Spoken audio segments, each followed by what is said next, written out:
Okay, so I'm in the testing phase. You are moving ahead with a replacement circuit. Here is your old circuit. And you can see actually the issue. It's all in here. This is the negative connection. Negative connection, the lead comes up from the battery right here, which is where you have electrolyte. Electrolyte ran up here and it pooled in this area, and this all got eaten. So I have the new circuit in here now.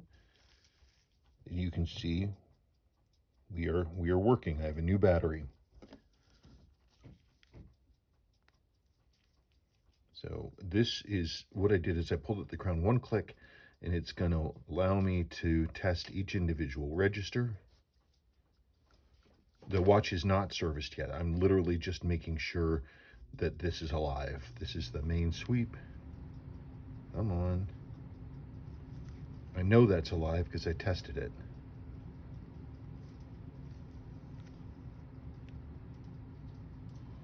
Come on.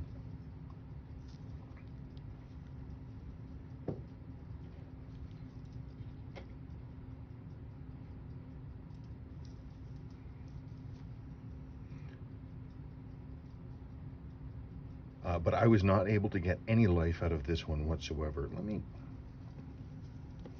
hold this. So yeah, this is together with the new circuit and a new battery.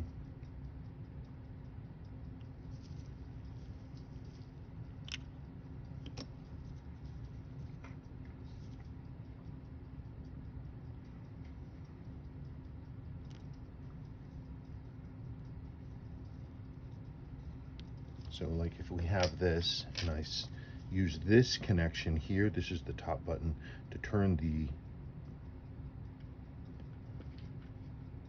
there, you can see main is now working. However, this is not working at all.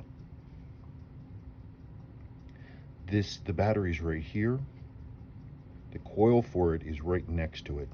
So we could easily have a bad coil, because the rest of the circuit is functional.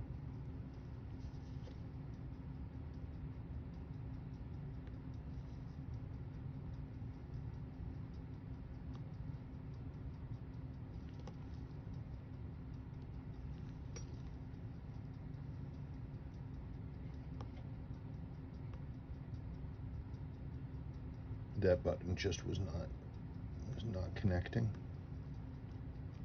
So this should allow me to manually advance that register, and it is 100% not working. It's not even trying to work, it's just dead.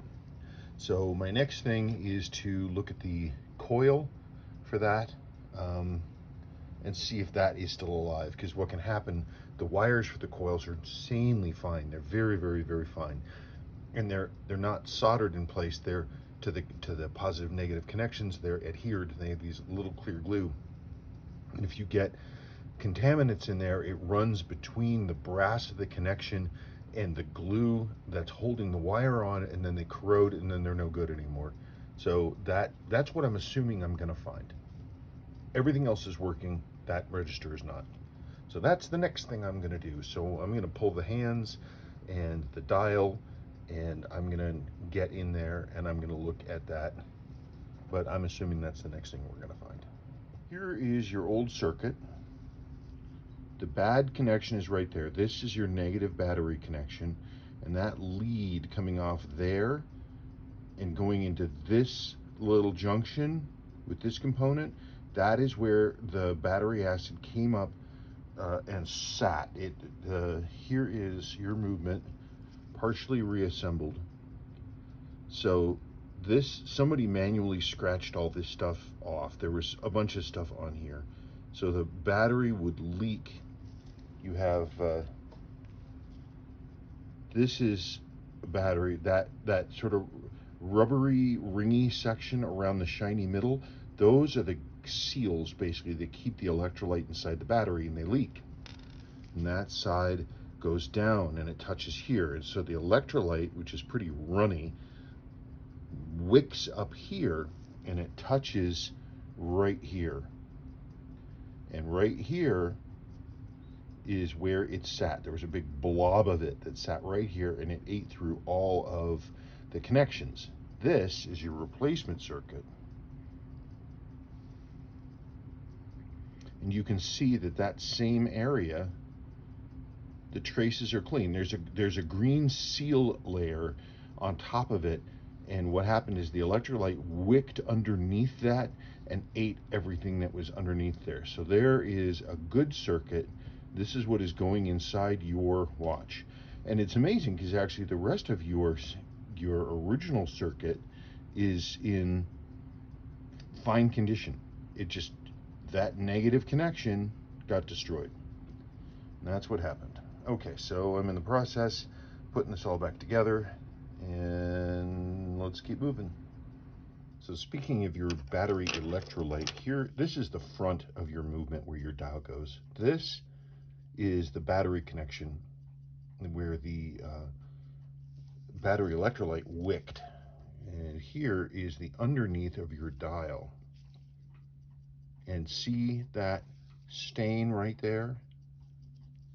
See how it is a mirror of that one right there?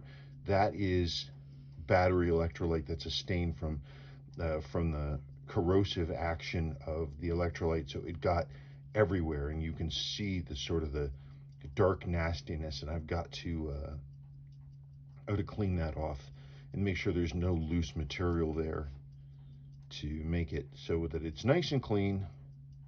And that's part of the things that I need to do, because this stuff, this damage, it gets everywhere. Okay, so the watch is together. We're on the QT99 quartz tester. This is, okay, the way this works, the scale that I'm working against here, this column would be negative or positive, loss or gain. So right now we're losing a little bit of time. This is seconds, tenths of seconds, hundredths of seconds. So right now it is losing 9/100ths of a second per day. That's really, really tight. Do the math. That is quite accurate. But I'm going to see if I can adjust to be better. These have a variable trimmer. It adjusts in jumps. So it's not. I'm gonna move it to the positive, and we're gonna see where that jump takes us. I'm not sure where it's gonna land, but I'm gonna try.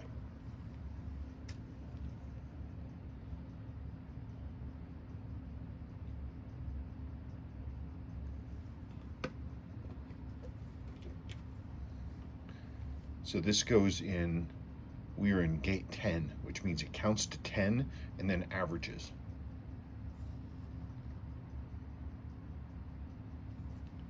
See, that's the thing.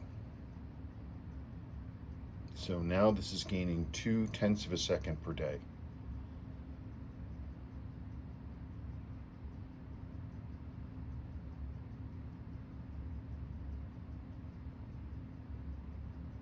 Let's see if I can drop it back down.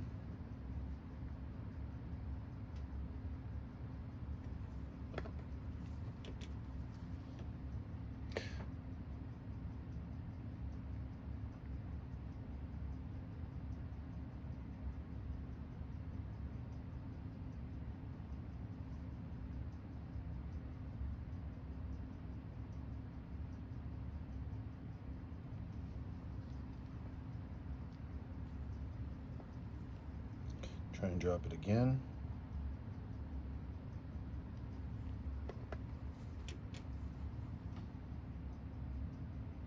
So because there are a couple different ways that Seiko did their adjusters, their trimmers this time, like the 7549s, they had a variable trimmer which was extremely fine adjusted, so you could really dial that in super tight. These adjust in jumps that are kind of preset. You don't know what you're going to get until you get through it. So This one is sitting where it was.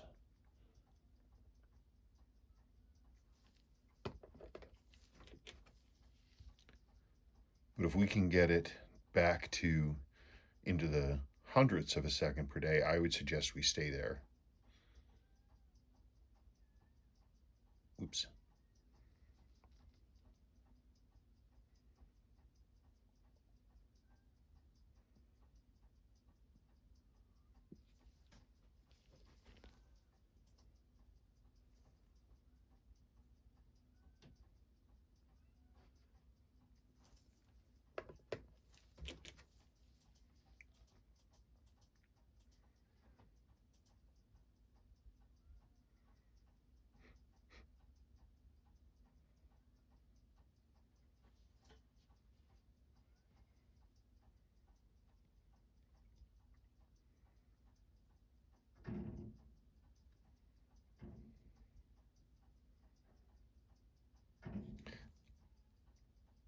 If we can get this to sit like this, 8 100ths, 5 100ths, 6 100ths of a second per day, I would suggest staying there. Because the way how these work, where they adjust in jumps, that's really tight. That's a tight, tight, tight outcome.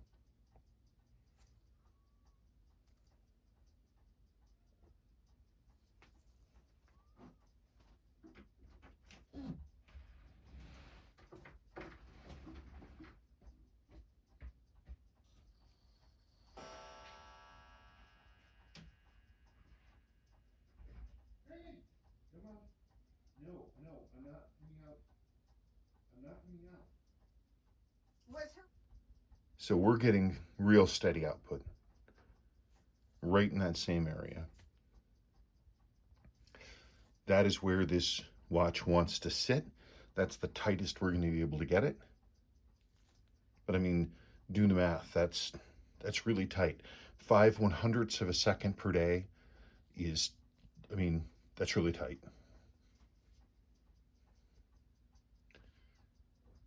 Okay, well, I'm ready to, I'll watch these numbers for a little while longer, but I'm pretty much ready to bolt the back on and put the bracelet on and get this watch good to go. And we'll have our follow-up final video. Okay, so the next challenge is, this is your original bracelet. You sent in this link, which is for a different kind of bracelet entirely. And it flat out, it just won't work. I'd have to modify it. I'd have to increase the width on the inside here, but even if I did that, the aperture of this hole is completely different than the pin that these things take. I went through my bracelets and my stuff, and I was able to extract a link from one of these bracelets. It's not technically supposed to be one of the removable links, but I got it out. So I have an extra link. I'm assuming you're going to want it. I'm going to install this for you, and we will go from there. It's not as long as this link, but it's the correct link. So this one, it just won't work unless I put a ton of time into it. I'd have to do some fabrication, and it would cost more for me to try to make this work, and it wouldn't work than it would for you to just simply buy this one. So that, I'm going to go ahead, assuming you're going to want that, and we will go from there. There it is. So that's the extra link right there.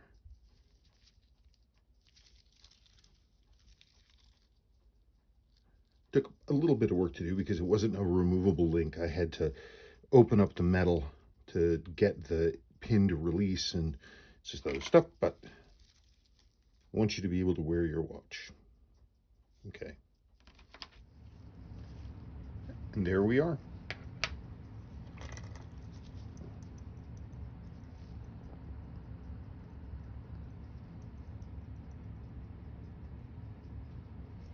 Lume is a little still darkened especially on the minute hand where it was almost black, but it looks much better.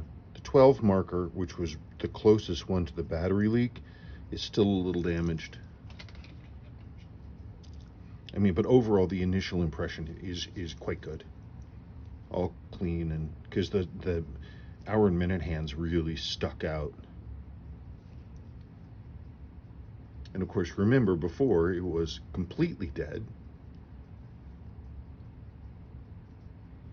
While that's thinking thoughts, here's your old parts. There's that old circuit, seals and things. Here's this link which would not work. The link that the new link is back here. It's right here. That's the link that I put in. Rotating ring is nice and smooth and silky. Not hard to turn, but definitely feels kind of. You can feel the sort of the smoothness of the rubber of it. It's nice and clicky.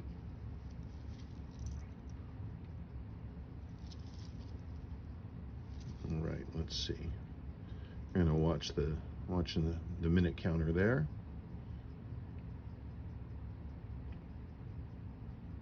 Just like that. See how light and clean and snappy everything is?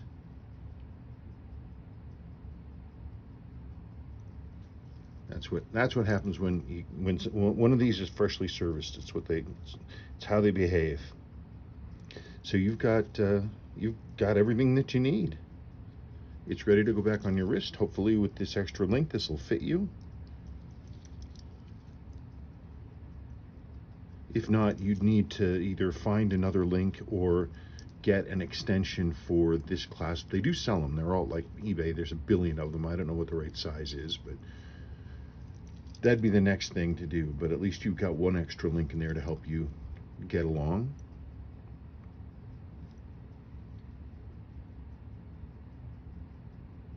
Now, I'm pleased. It was a lot of work. It's a lot of work. It's normally with these, I mean, you do a service on these, typically they're pretty straightforward if they've never had a battery leak or never gotten water inside. This one was it had a lot of lint and stuff underneath the buttons and everything else like that, but that battery leak really put the hurt on this movement. And there's a lot of extra time and effort that needs to go into one to get all that cleaned up. But it is good to go. These are such great models. They're pretty much my favorite 7A. Really cool models, because I love the fact that it's a chronograph, but it has this diver bezel. I think that's nice. Cool. Okay. Well, that's about it. You'll get all this stuff back, and you'll be able to wear your watch. Thank you so very much.